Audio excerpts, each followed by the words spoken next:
You're welcome back. This is Newsfile. It's your most authoritative news analysis platform. And here on Newsfile, as always, we put Ghana first. As we get into the season, getting you to relax, just relax and enjoy the conversations that we are having. The next one coming up is very troubling. And then after that, we will look at the question of the contract lie. Yeah, a lie about a particular contract, and find out if what we are being told represents the truth or it's anywhere close to the truth. So this week started with Catholics and even non-Catholics the world over agitated at news that sought to damage the image of the world's biggest Christian denomination with the largest membership and impact on society.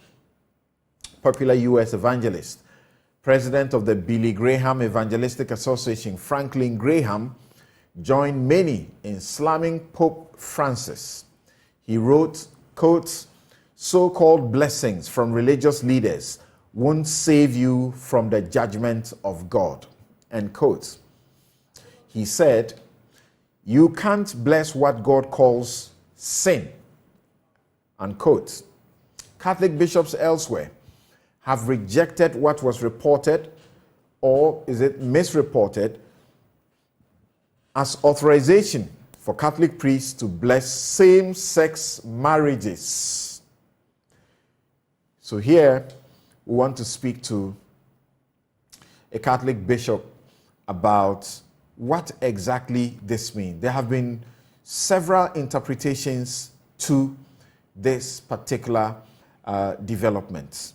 So keep your dials here, particularly, of course, it's not just about Catholics, even if you are a non-Catholic, because non-Catholics are equally concerned. Share with us what your views are. And if you have come to appreciate the issues better also, let us know as well. So let your messages come in respect of this issue as well, because it's been very troubling, particularly even in some circles. You find certain Catholics that they don't seem to take what the Catholic bishops have said to be the gospel truth. They have suspicion. And some have said this is just an attempt to test the waters, because it does appear to them that the Catholic Church may want to join that other church to accept, people of this class, LGBTQ. Joining us for this discussion is the Most Reverend Joseph Kwekue Frifa Ejekum, Catholic Bishop of Koforidua. Good morning, and thank you very much for making time to join us. Good morning, and thank you for having me. Great. So I'm just looking at the statement that the Catholic bishops issued, and it was categorical that Catholic bishops or priests, Catholic priests, have not been authorized to bless same-sex marriages. I read the first paragraph. It says, "We, the members of the Ghana Catholic Bishops' Conference, have seen the need to issue this statement in the wake of the publication on 18 December 2023 of a document from the Dicastery of the Doctrine of the Faith entitled Fiducia Supplicans, Supplementing Trust on the Pastoral Meaning of Blessing. Following its publication, some TV and radio news items as well as posts on social media have falsely stated that Pope Francis has formally given Roman Catholic priests the permission to bless same-sex marriages.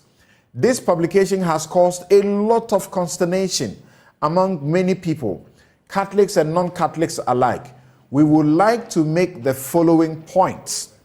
Firstly, the declaration does not, very emphatic, does not give Catholic priests the permission to bless same-sex marriages.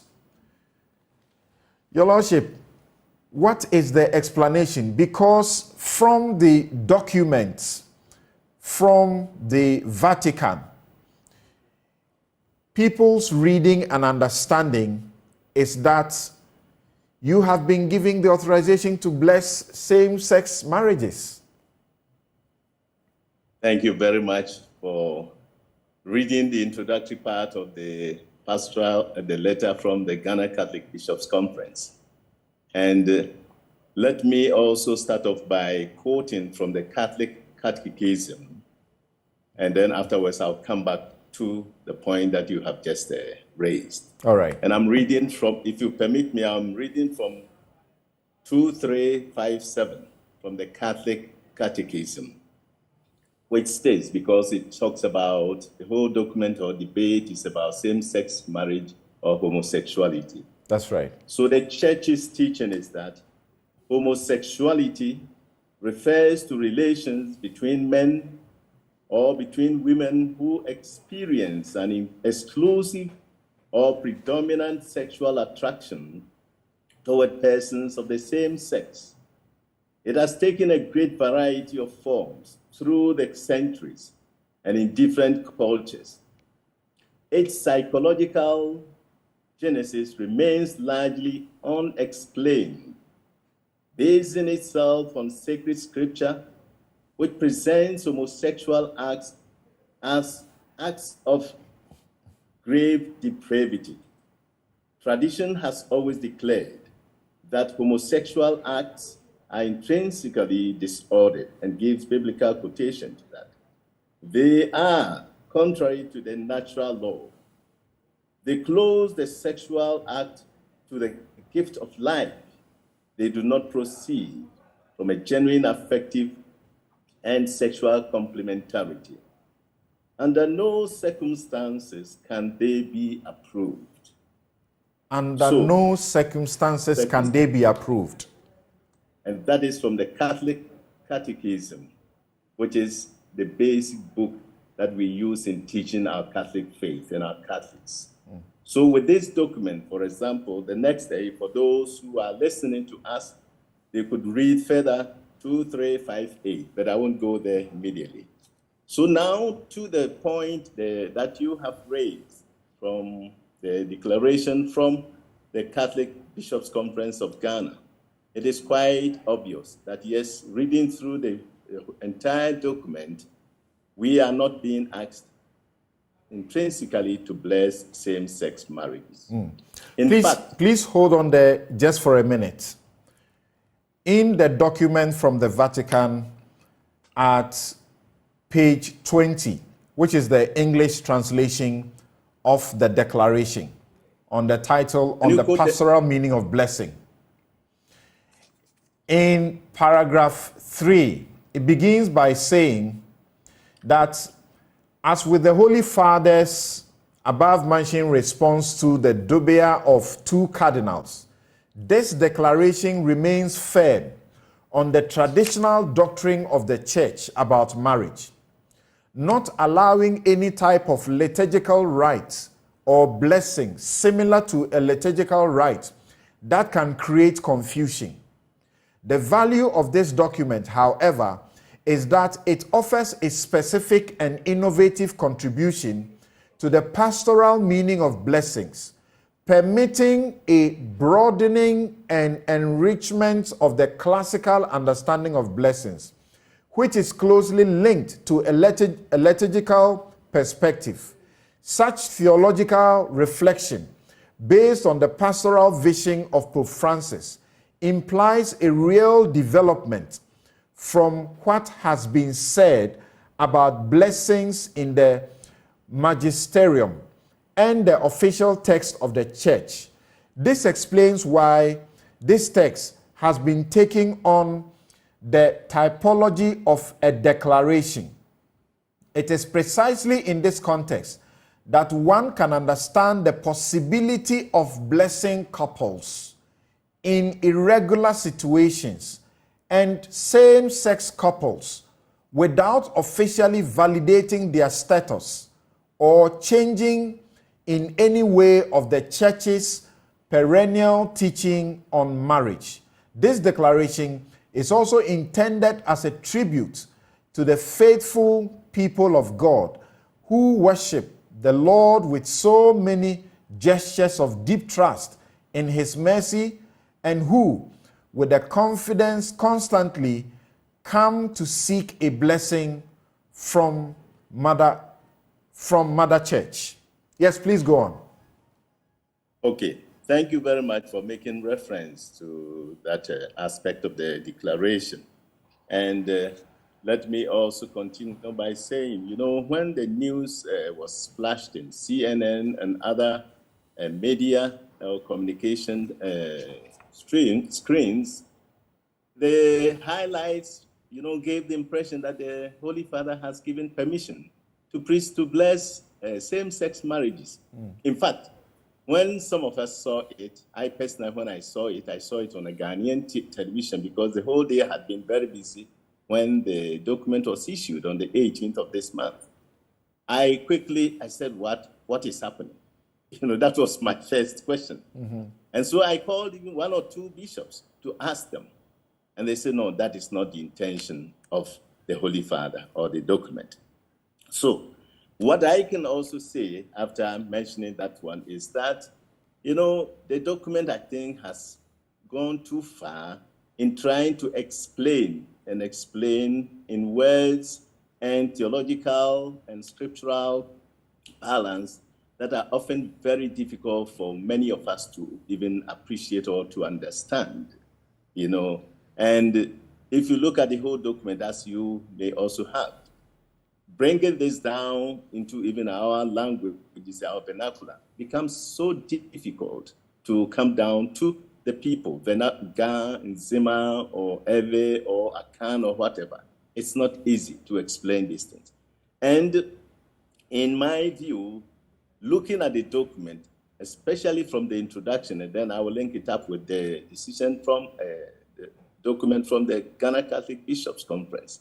The first three, the introduction of the document, that is the declaration on the 18th of December this year, should be suffice for any clarification as far as this document is concerned. On paragraph 2, if you have the same document that I have, it states the reason for this declaration. And in paragraph 4, 5, and 6, which is the blessing in the sacrament of marriage, right, it states, just as you have also quoted, what is marriage, the essence of marriage, the understanding of marriage by the Catholic Church, and what can be done, what cannot be done. And then the declaration, I think, could have even ended on paragraph 6, you know, because these first paragraphs capture, in my view, everything. And I think it's the elaboration in trying to elaborate what biblical meaning of blessing and so forth. This is what is, and then of course, blessing same-sex marriage, yes or no, and so forth. Because when you look at for example, paragraph 39, there's a certain confusion there. So if I may read paragraph 4 to you, the paragraph you just referred to. It says, Pope Francis's recent response to the second of the 5 questions posed by 2 cardinals offers an opportunity to explore this issue further, especially in its pastoral implications. It is a matter of avoiding that something that is not marriage is being recognized as marriage. Therefore, rites and prayers that could create confusion between what constitutes marriage, which is the exclusive, stable, and indissoluble union between a man and a woman, naturally open to the generation of children, and what contradicts it are inadmissible. This conviction is grounded in the perennial Catholic doctrine of marriage. It is only in the context of that sexual relations that find their natural, proper, and fully human meaning. The church's doctrine on this point remains firm. So if this is the church's doctrine, that marriage is one between a man and a woman, and any other which contradicts that is inadmissible, what is the purpose for this document? Okay. If you read further, if you had read number 5, it also clarifies this whole business. And let me also explain. You see, when we talk about blessing, we need to explain what we mean by blessing. As a priest, as a bishop, I walk around, I go to parishes, I go to places, hospitals, and so forth, prison. And you meet people, oh, Father, oh, Bishop, can you bless me? Whether the person is a Catholic or not Catholic, I can never refuse that blessing. Sometimes even I go further to ask, what is the intention? Why do you want this blessing?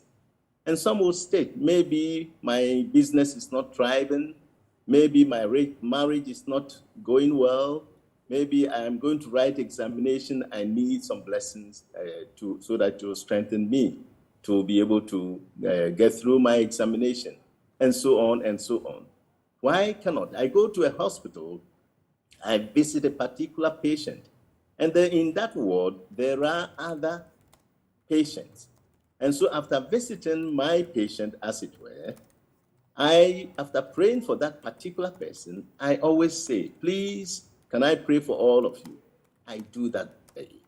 So with this in mind, I don't think that a blessing of people should actually be restricted to have any confusion.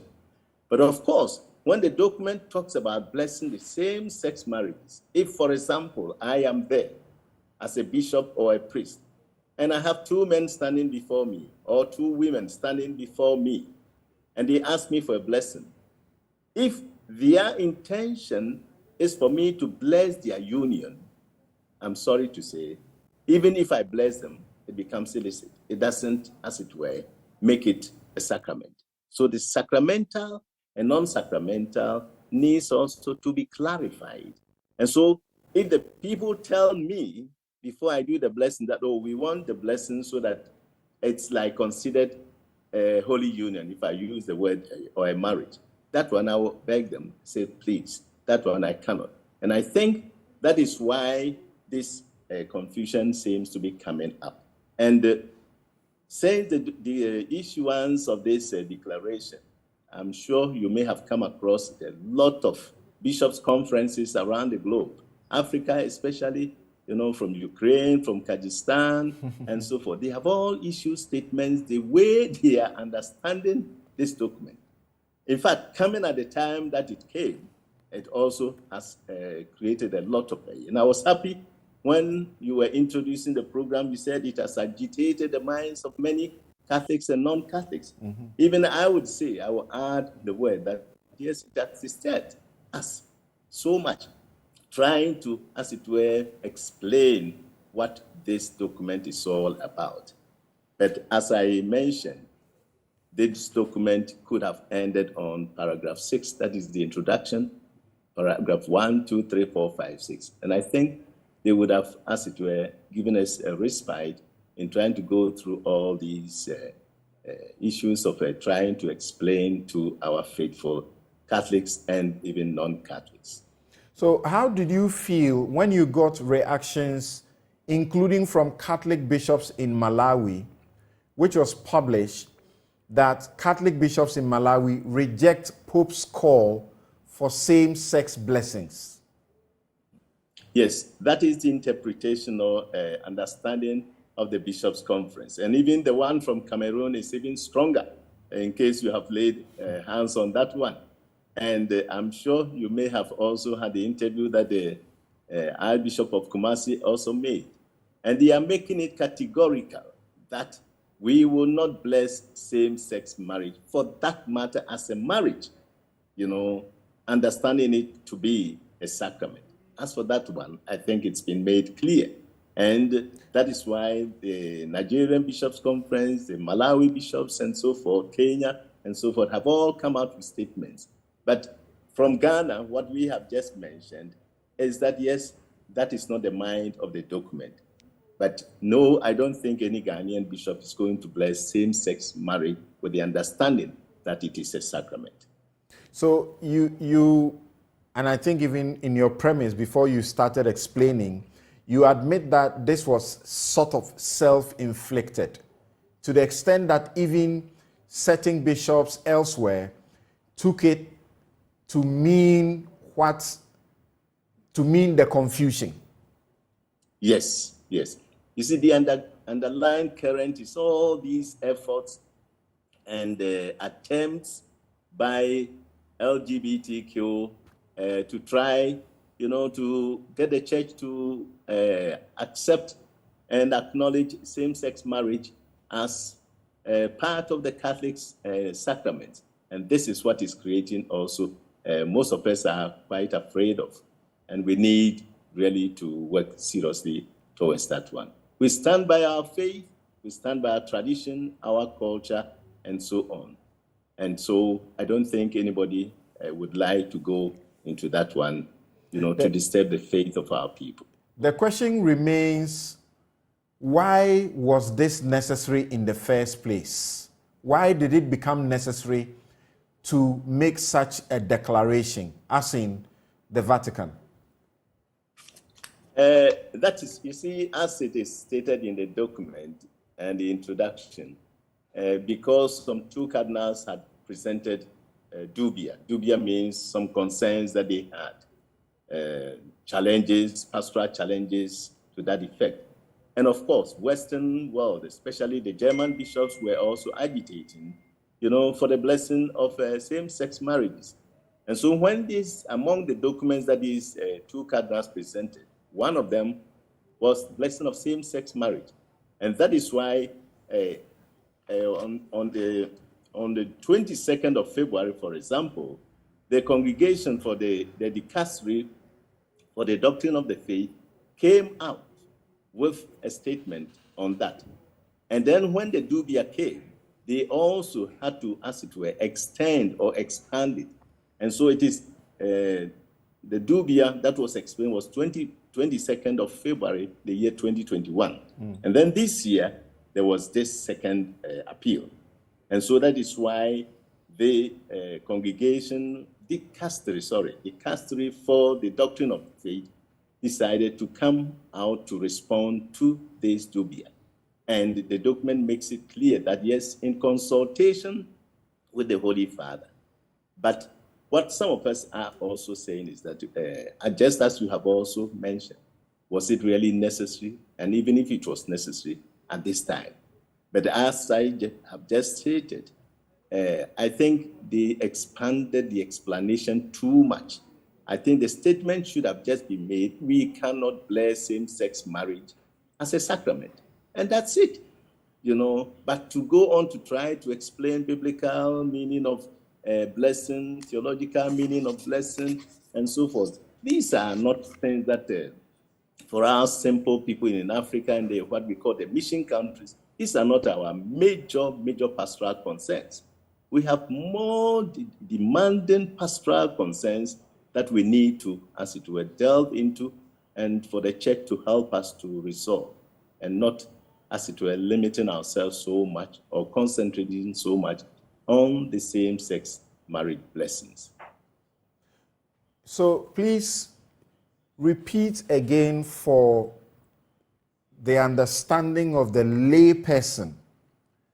What is the difference? What is this declaration requiring Catholic priests to do, and how is it different from blessing a marriage of same-sex couple? Okay, thank you very much. In the Catholic Church, marriage, if it is celebrated in the church and witnessed by a priest, becomes a sacrament. At the same time, the church also acknowledges and even requires that before the couples come before the church for blessing or for the nuptial blessing, that they also would have done the traditional one and the civil marriage also. These are requirements, especially because of hereditary and what is the word? I can't remember it. When somebody dies, Inheritance. the inheritance, exactly, yes. And so these are the requirements. The priest is a witness to that sacrament. And it is also a stated fact, just as I have quoted from the Catechism of the Catholic Church, 2357 and 2358, that the church does not admit and does not bless sin. It's stated in the Catechism of the Catholic Church. So what this document is trying to say, which I have said that yes, it has elaborated it too much to the extent that it has brought a little bit of confusion to many, and it was needless. And so the point of the church should remain that, yes, we still stand by what the tradition of the church and the practice of the faith, and especially when it comes to the liturgical act of blessing marriages. And marriages, as we understand in the church, is between a man and a woman. Over there, overseas, internationally, people now don't want to talk even about gender, but we have no choice. I'm born a man, you are born a woman. So we cannot deviate from that.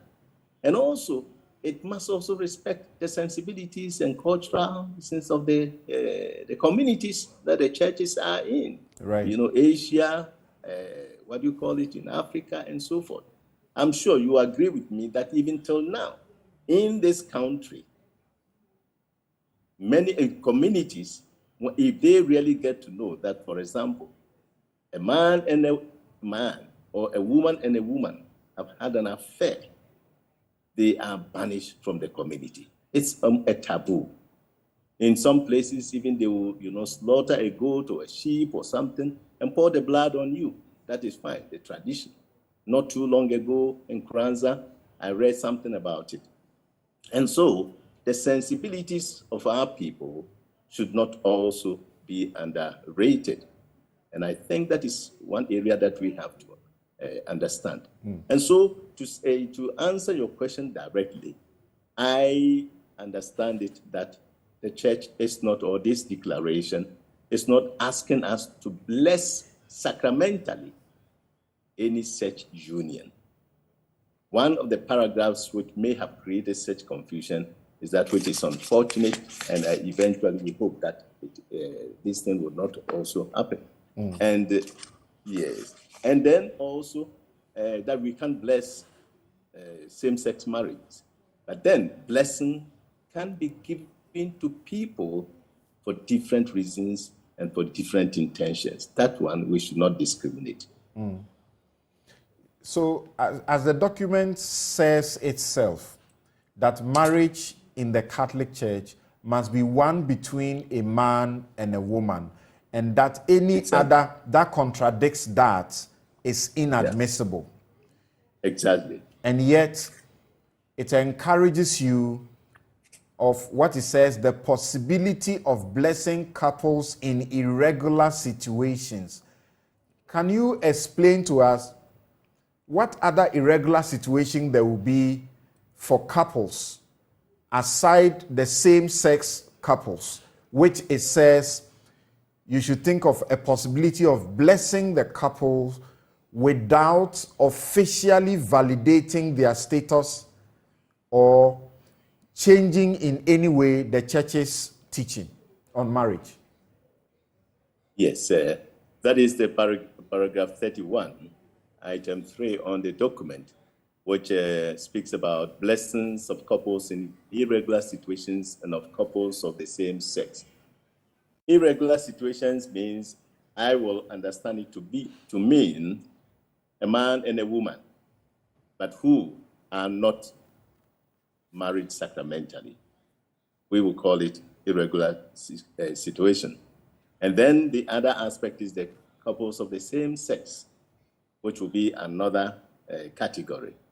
And so in the case of the first one, definitely we are not blessing. It's almost like the same thing with the same-sex marriage. Until the couples really go through the requirements of the church as far as preparing yourself to receive that sacrament of marriage, any blessing that comes up is not sacramental. And the same thing, in my view, applies to same-sex. So the people would have to prepare themselves, avail themselves of the demands of the church as far as satisfying the requirements of the church by way of our understanding of marriage before that marriage can be done. And it can only be done according to the rite, that is the liturgical rite of the church. So in the same way, okay. Is it accurate for me to say you are blessing the individuals in, call it an ordinary blessing, that God has elected you or God has blessed you to be in this special position, and people come to you, as you say, and ask for your blessing, so you impart the blessing. So you are blessing them as individuals, even if they were sinners. Of course, that's why, Christ came to die. You go to the prisons, for example, and you bless people. This is the same thing, and not the marriage, correct? Mm-hmm. Yes. Technically, what you are saying is that which is the mind of the church. If the people, definitely this thing is not going to happen, for example, in the church. It's not going to happen during a liturgical celebration. Okay. It may be after Mass or after church service, or you have met them, you've gone to their house and as a pastoral visit, and they ask for a blessing. Why not? I cannot refuse that one. But it should not be taken that, the priest came here or the bishop came here or we met him and he imparted a blessing on us. And so we are now married in the sense that it's now become a sacrament. That is not the mind of the church. So as it may be said, the ultimate blessing is the Holy Communion. Does it mean, through your explanation, does it mean as people will be in what you call irregular relationships or situations, will not be able to receive communion, the same applies to such people? Yes, that is the meaning the church puts to this. It's not yet a sacrament, and so they cannot go to access Holy Communion. What will you say, perhaps finally, to those who feel that this is subtle and an attempt to prepare the minds of the biggest church in the world to begin to think about accepting this same-sex people? What would you say about that? What would you say to such people, that this is deliberate? Well, I don't know, but let me, maybe before I answer the deliberateness or not, the thing is that, one, the church has never despised homosexual people or people living in same-sex people. And we have always preached that we should show them love and bring our pastoral closeness to such people and help them. And that is what the church teaches us. And the Pope, I think, has made it one or the other point earlier that we should feel close to these people and engage them so that pastorally we would be able to, bring them to come to see, to change. And it does not also mean that we are affirming their relationship or their union. No, but it's just that we try, just as Jesus, handled the prostitutes and people who were, as it were, pagan, so-called pagans and so forth. He went to the so-called sinners. We have to be with them. And the Holy Father has said that we should also smell like the sheep. And so smelling like the sheep doesn't mean that you also become, you are blessed, you are accepting the sin. The sin aspect definitely is something that we have to work hard. So that is what I would say. And then back to your the people who are, how did you even put it? Sorry.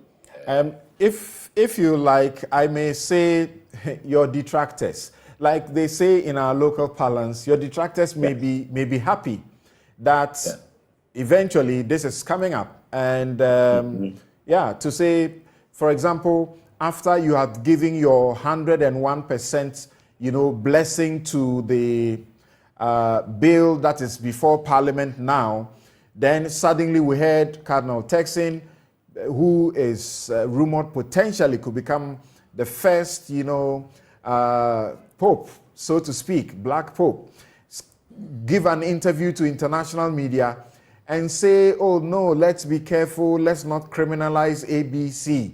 And people say, you don't seem to be sure what you want to do, or this is exactly where you are leading us to. Yeah. If I will use your word, detractors, or maybe people who are in a subtle way hoping that this thing will change, I think the church that I am in and I'm a member, I don't think is going to change its doctrine and its practice as far as this issue is concerned. I think the church is quite firm, and I don't foresee in the very near future or even into the future that the church will change its mind. So they should not be worried. Definitely, when these statements come up, it agitates the minds of people. And we hope that these will be minimized or even be curtailed for the greater glory of God and also for the simple people of the Catholic Church. And so it is my hope that these things, topics will not continue to, because the stand of the church is quite clear. It is not going to change. But seeing somebody who is a homosexual doesn't mean that people should attack them, should beat them. No, that one, it should not be. They are human beings. They have a right. We should not, as it were, attack them because they are homosexuals. But at the same time, that is what I would also say, that you see, they are often becoming so loud, advertising it and so forth. And that is what sometimes make people also come out, and it almost becomes like a head-on collision. If you are saying this, we also have a right to say what we also stand for. I mean, if you go to the US and Europe and so forth, there are people who are totally against this. Transgender, people who have changed their sex and so forth. And people are against it. But it doesn't mean that, it is an acceptable thing across the globe. And people should be allowed also to have their own view and remain where they want to be. And so that, you being here, you being there, let's respect ourselves and not, as it were, make it like a fight. But at the same time, please, don't let us pump and push unnecessarily some of these, which are, to a large extent, not the norm, or it's not natural. Thank you very much, Your Lordship, for reaching beyond your parishioners. And we know that starting tomorrow, or any masses will have to continue to educate those who have been downhearted, particularly until the explanations began to pour in. Thank you very much for your time once again. I thank you, and I know definitely that it's going to be one of our pastoral engagement this Christmas, 24th night, and into the new year. And we are going to do our best with the guidance of the Holy Spirit. And I wish all your viewers a blessed, a Merry Christmas, and a prosperous, peace-filled New Year 2024. Thank you. That was going to be my last request, but a bird whispered to me that yesterday was a special day to you. Happy birthday. Thank you. I'm waiting for the hamper. Right. Thank you very much. All right. Okay. And that has been the Most Reverend Joseph Kweku Efrifa Ejekum, Catholic Bishop of Koforidua.